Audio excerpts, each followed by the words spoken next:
Welcome to public TV news. బులెటిన్ల ముందుగా headlines.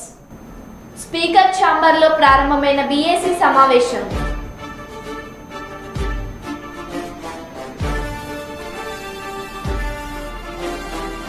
Warangal నగరంలో వరుస దొంగతనాలు.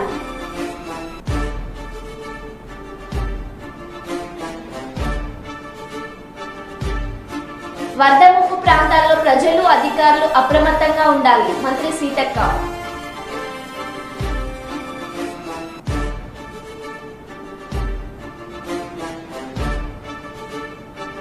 జగిత్యాల జిల్లా కమలాపూర్ గ్రామంలోని ఫిల్టర్ బెడ్ను పరిశీలించిన ప్రభుత్వ విప్ ఎమ్మెల్యే అద్లూరి.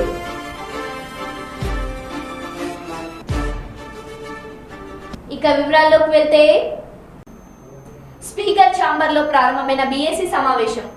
హాజరైన ముఖ్యమంత్రి రేవంత్ రెడ్డి, ఉప ముఖ్యమంత్రి బట్టి విక్రమార్క, మంత్రులు శ్రీధర్ బాబు, పొన్నం ప్రభాకర్, ప్రభుత్వ విప్ ఆది శ్రీనివాస్, బీఆర్ఎస్ నుంచి హరీష్ రావు, ప్రశాంత్ రెడ్డి, బీజేపీ నుంచి మహేశ్వర్ రెడ్డి, సిపిఐ నుంచి కూనమనేని సాంబశివరావు, ఎంఐఎం నుంచి బలాలా.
అన్ని దానాల్లో కల్లా రక్తదానం మహత్తర పుణ్యకార్యమని, రక్తదానం ప్రాణదానంతో సమానమని జిల్లా కలెక్టర్ శివశంకర్ లోతేటి అన్నారు.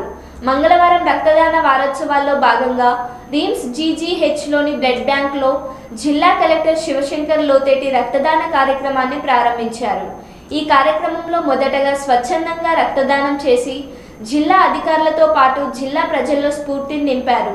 రక్తదానం చేసిన అనంతరం బ్లడ్ బ్యాంకులో రక్త సేకరణ ల్యాబ్లను పరిశీలించిన అనంతరం జిల్లా కలెక్టర్ శివశంకర్ లోతేటి మాట్లాడుతూ, అన్ని దానాల కన్నా రక్తదానం ఎంతో మహత్తరమైన పుణ్యకార్యం అన్నారు. రక్తదానం ప్రాణదానంతో సమానం అన్నారు.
రాజన్న సిరిసిల్ల జిల్లా ఎల్లారెడ్డిపేట మండలంలోని బీజేవైఎం మండల శాఖ ఆధ్వర్యంలో నిరుద్యోగుల సమస్యల పట్ల ఎల్లారెడ్డిపేట మండలం తహసీల్దార్కు వినతి పత్రం ఇవ్వడం జరిగింది.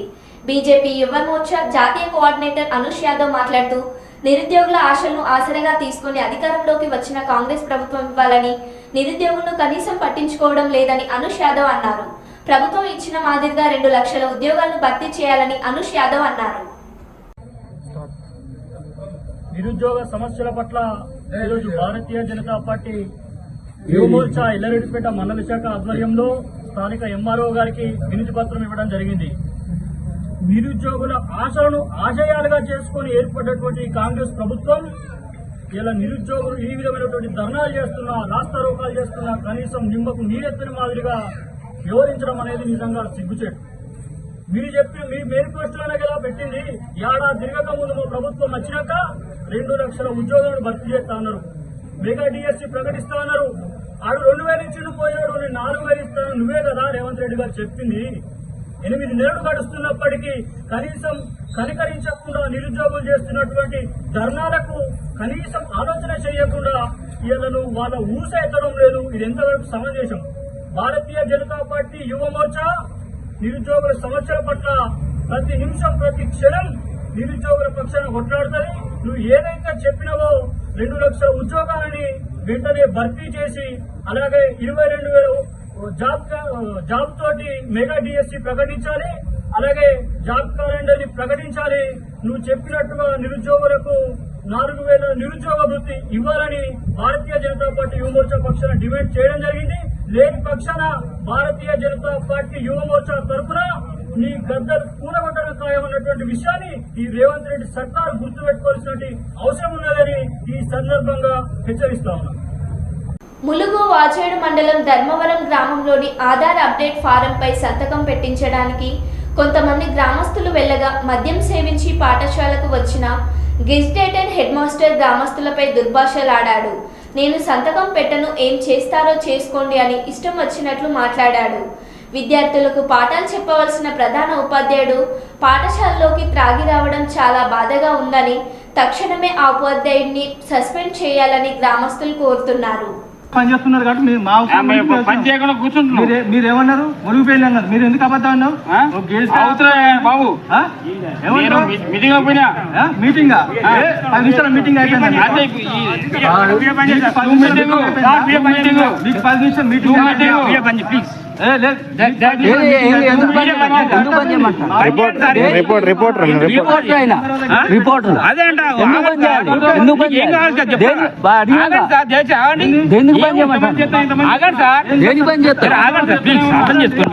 ఏంటి ఆడిట్ ఏంది అక్కడ చెప్పు ఆఫీసర్.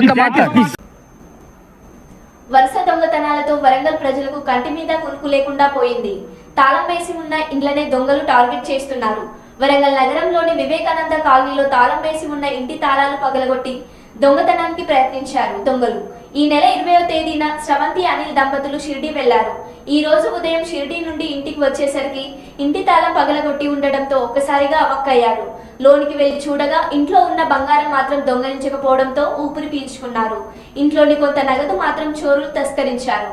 సంఘటన విషయం తెలుసుకున్న క్లూస్ టీమ్ పోలీసులు దర్యాప్తు చేస్తున్నారు.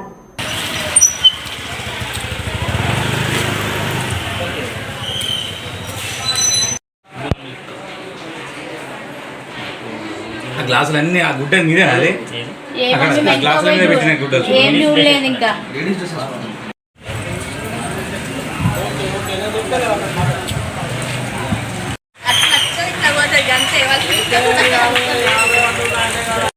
మీరు వెళ్ళండి. అమ్మ కూడా అమ్మ షుగర్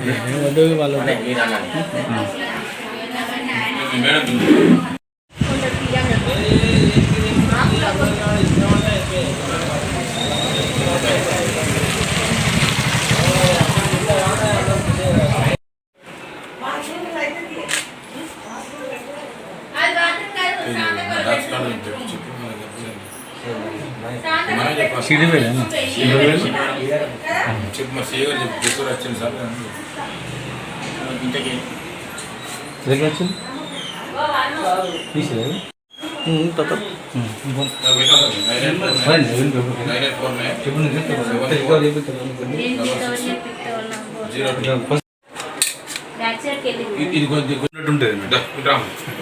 చూస్తే కూడా లేదు అన్నట్టుంటుంది.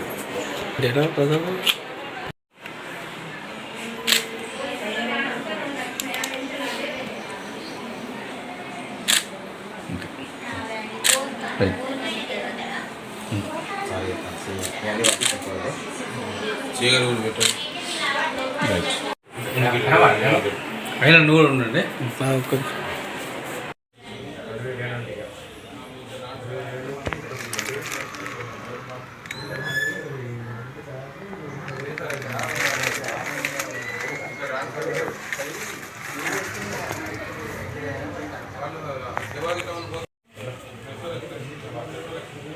వీడియోదేనా ప్రభాకర్?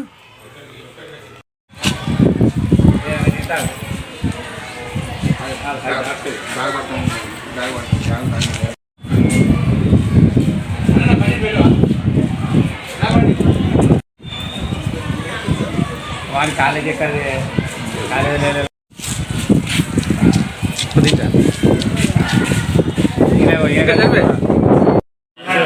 వెళ్ళిపోయామండి, షిరిడీకి వెళ్ళిపోయాం. వాళ్ళు వచ్చి తాళం తీసేసరికి అంత ఇల్లంతా చిందరవందరని కొట్టుకుని ఫోన్ చేస్తే వాళ్ళు వచ్చి చూసిండ్రు. వాళ్ళ ముందరనే ఓపెన్ చేసాం, వాళ్ళే ఓపెన్ చేశారు. నా పేరు శ్రవంతి, నేను బండారు అనిల్ కుమార్ భార్యని. మా ఇంట్లో మేము షిరిడీకి శనివారం రోజు 11:30కి ఇంట్లో నుంచి స్టార్ట్ అయ్యాము. మేము వెళ్ళిన తర్వాత అదే రోజు నైట్ మా అత్తమ్మ బెడ్రూమ్ నుంచి వెళ్ళి బాత్రూమ్ యొక్క డ్రిల్స్ గ్లాసులు తీసి అందులో నుంచి ఆ చిన్న ద్వారంలో నుంచి 2 వ్యక్తులు వచ్చి, ఎవరో తెలియని వ్యక్తులు మాస్క్ కట్టుకొని చేతులకు గ్లౌజులు వేసుకొని మరీ అంత పకడ్బందీగా వచ్చి అన్నీ ప్రతి చోటను చదిరారు. కానీ ఎక్కడి నుంచి అయితే ఏమి తీయలేదు. కేవలం మా క్యాష్ కౌంటర్లో ఉన్నటువంటి మనీ మాత్రమే తీసుకెళ్లారు. ఇది మా ఇంట్లో జరగడం ఇది రెండోసారి. ఇది చాలాసార్లు ఇట్లా మేము ఈ దొంగ వ్యక్తులకు మేము భయపడి ఉండాల్సి వస్తుంది. కాబట్టి మాకు తగు న్యాయం చేయవలసిందిగా. మా ఇంటికి ఎదురుగా వాళ్ళ ఇంట్లో పెళ్లి వాళ్ళ ఇంట్లో కూడా జరిగింది. ఆ డాక్స్ కార్డ్ వాళ్ళు వచ్చిళ్ళు, ప్రతి ఒక్కరిది చెక్ చేసిళ్ళు, కానీ ఎవరికి ఏం న్యాయం జరగలేదు. ఎందుకు మా గల్లీనే ఇలా జరుగుతుంది? ఇలా జరగకుండా మాకు తగు జాగ్రత్త సెక్యూరిటీ ఇవ్వవలసిందిగా కోరుచున్నాం. ఛత్తీస్గఢ్లోని ఎల్మిడి వద్ద ఎన్కౌంటర్ ఆపరేషన్లో పాల్గొన్న తెలంగాణ గ్రేహౌండ్ పోలీసులు తిరుగు ప్రయాణంలో అడవిలో చిక్కుకుపోయారు. ములుగు వాజేడుకు వస్తుండగా వాగులు ఉధృతంగా ప్రవహించడంతో 4 రోజుల పాటు అడవిలోనే నరకయాతన పడ్డారు. సోమవారం వర్షాలు తగ్గుముఖం పట్టడంతో వారిని హెలికాప్టర్ ద్వారా వాజేడుకు తీసుకువచ్చి ఆసుపత్రికి తరలించారు.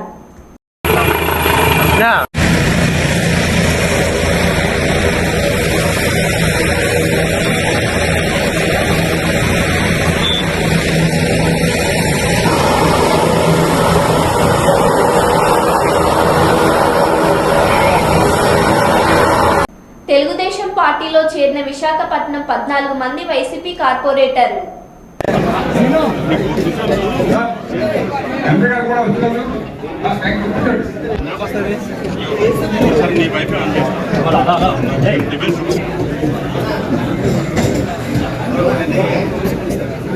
ఓకే పెద్దలు మా పార్లమెంట్ సభ్యులు మంత్రిగారు వేదిక మీద రావాలని కోరుతున్నామా సభకి. తర్వాత పెద్దిశెట్టి ఉషశ్రీ గారు, తర్వాత గల్లిబాబు కామేశ్వరి గారు, గుర్రె పూర్ణశ్రీ గారు, బొట్ట సూర్యకుమారి గారు, వీళ్ళు అలా ఒకసారి మన ఈ మిగతా కార్పొరేట్ కూడా ముందుకు వచ్చి ఒకటే తీసుకుంటాం. ముందుకు వచ్చారు అందరూ ముందుకు వచ్చండి.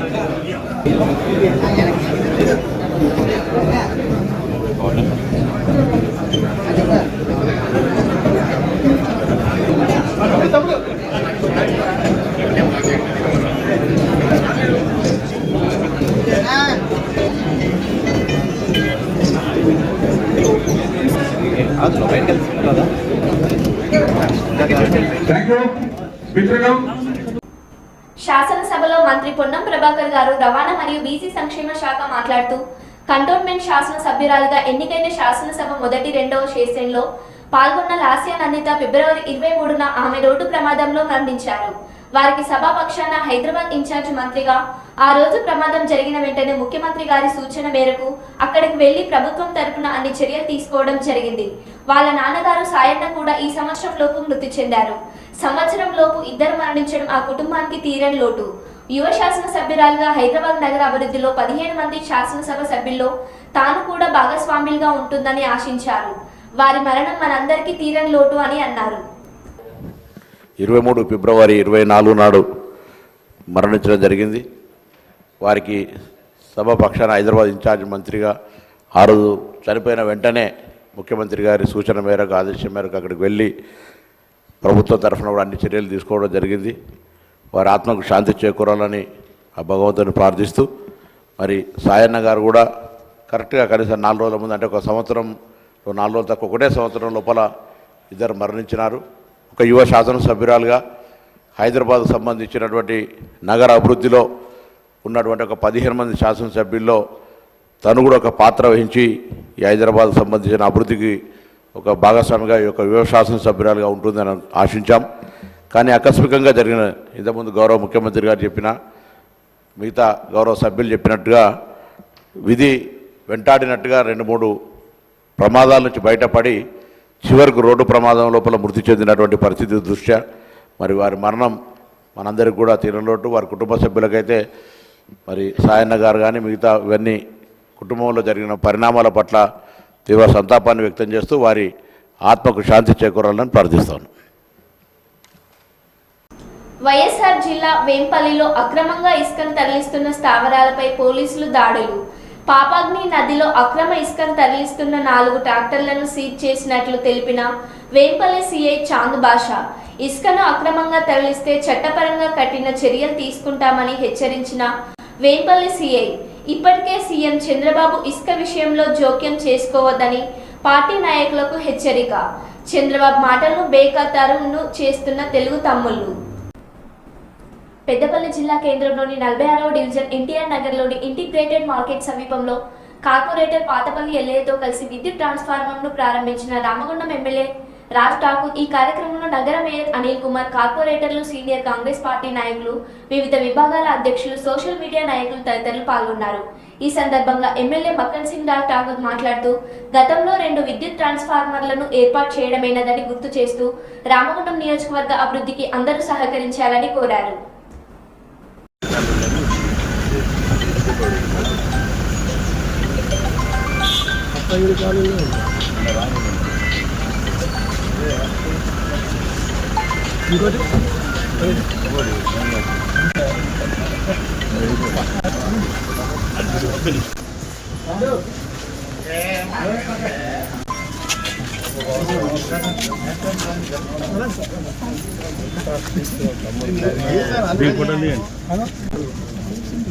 అరే సాగుదాం.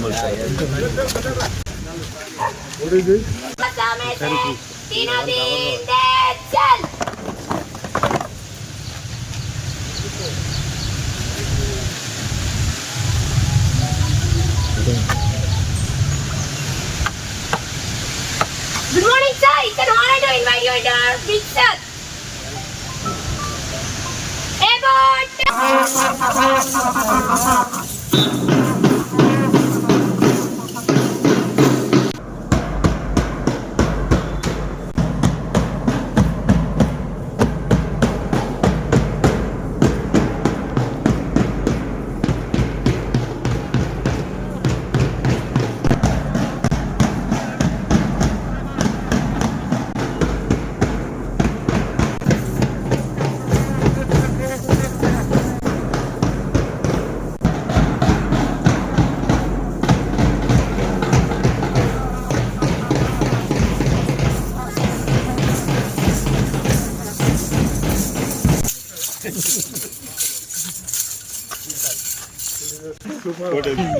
Thank you.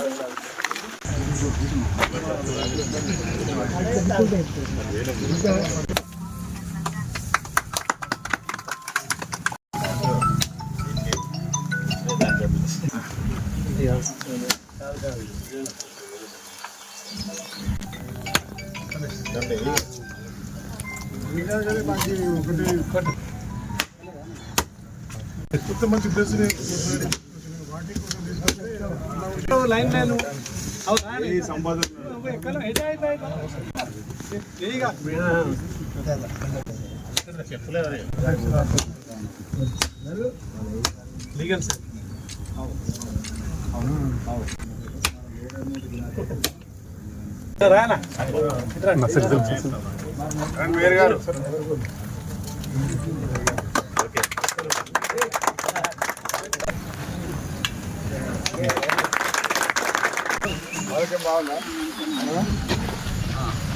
బాగుంది ఆరోగ్యం ముప్పైనా పని చేస్తున్నావు నువ్వు లేకపోతే ఈ ఊరు బాగుండవు అందరూ లేకపోతే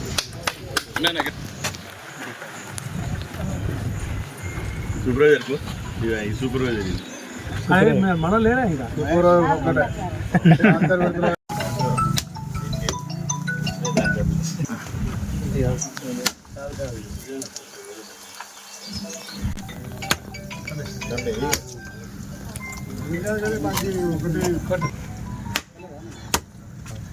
మంచి ప్లేస్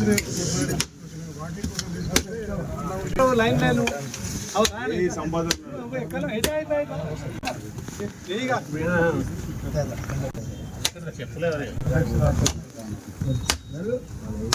లీగల్ సార్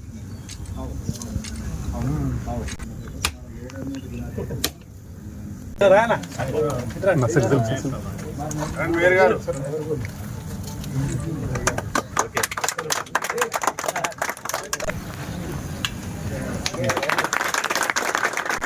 ఆరోగ్యం బాగుందా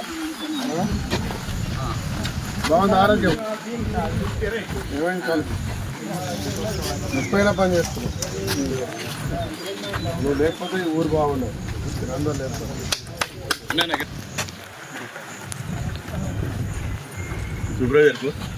సూపర్వైజర్ మనం లేరా ఇంకా ఒక్కటే జగిత్యాల జిల్లా ధర్మపురి మండలం కమలాపూర్ గ్రామంలోని ఫిల్టర్ బెడ్ ను సోమవారం రోజున ప్రభుత్వ వీఫ్ ఎమ్మెల్యే అడ్లూరు లక్ష్మణ్ కుమార్ అధికారులు మరియు మండల నాయకులతో కలిసి పరిశీలించారు. ఈ సందర్భంగా ఎమ్మెల్యే మాట్లాడుతూ ధర్మపురి మున్సిపాలిటీ మరియు మండలానికి డబ్బాపై ఆధారపడకుండా శాశ్వత నీటి పరిష్కారం చూపే విధంగా అమృత్ స్కీమ్ కింద సుమారు 17 కోట్ల రూపాయల వ్యయంతో వాటర్ ట్యాంకులు ఏర్పాటు చేసి కమలాపూర్ ఫిల్టర్ బెడ్ నుండి పైప్ లైన్ ద్వారా నీటిని నింపి ఈ ప్రాంతానికి నీరు అందించే విధంగా రూపకల్పన చేయడం జరిగిందని, దానికి సంబంధించి ఇరిగేషన్ గ్రిడ్ మిషన్ భగీరథ అధికారులు మరియు మున్సిపల్ కమిషనర్లతో కలిసి కమలాపూర్ ఫిల్టర్ బెడ్ ను సందర్శించడం జరిగిందని, దీనికి సంబంధించిన వాటర్ ఫీడింగ్ గురించి అధికారులతో మాట్లాడడం జరిగిందని, దానికి ప్రభుత్వం నుండి ఎటువంటి సహాయ సహకారాలు అవసరం ఉన్నా అందిస్తామని తెలిపారు.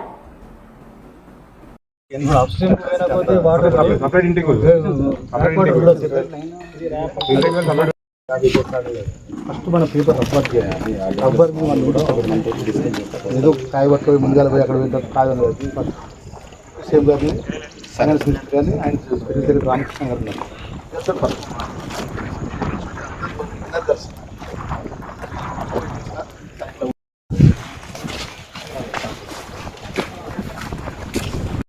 ధర్మపురి వివిధ గ్రామాలకు సంబంధించినటువంటి శాస్త్ర మంచినీటి పరిష్కారం కోసము ఏదైతే మన గోదావరి తలాపు ఉంటుంది, మనం నీళ్ళకు సంబంధించినటువంటి డబ్బా ద్వారా నీళ్ళు వచ్చేటువంటి అవకాశం ఉంటుంది. మన దాన్ని కాకుండా శాస్త్ర పరిష్కారం కోసం ఈరోజు రాష్ట్ర ప్రభుత్వం మరియు అమృత్ 2 అనే స్కీమ్ కింద సుమారు 17 కోట్ల రూపాయలతో ఇక్కడ ఉన్న ఫిల్టర్ ద్వారా పైప్ లైన్ ద్వారా నీళ్ళ ట్యాంక్స్ ఏర్పాటు చేసుకుని ధర్మపురి మున్సిపాలిటీ ప్రజలకు అదేవిధంగా అన్ని వర్గాల అన్ని ప్రాంతాలకు నీళ్ళు వచ్చే విధంగా ఆలోచన పరంగా 17 కోట్లతో ముందుకు రావడం జరిగింది. మన ఏదైతే పబ్లిక్ హెల్త్ ఈ గారు, అదేవిధంగా గ్రిడ్కి సంబంధించిన ఈ గారు,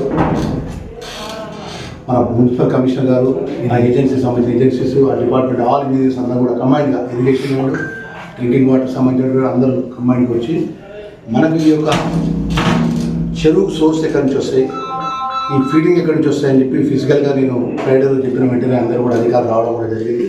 మన స్థానిక శాసనసభ్యుడిగా ఈ ప్రాంత ప్రజల యొక్క శాస్త్ర పరిష్కారం, ఎందుకంటే వేలాది మంది రోజులు భక్తులంతా కూడా ఆ ధర్మపురి లక్ష్మీ దర్శనం కోసం వస్తారు.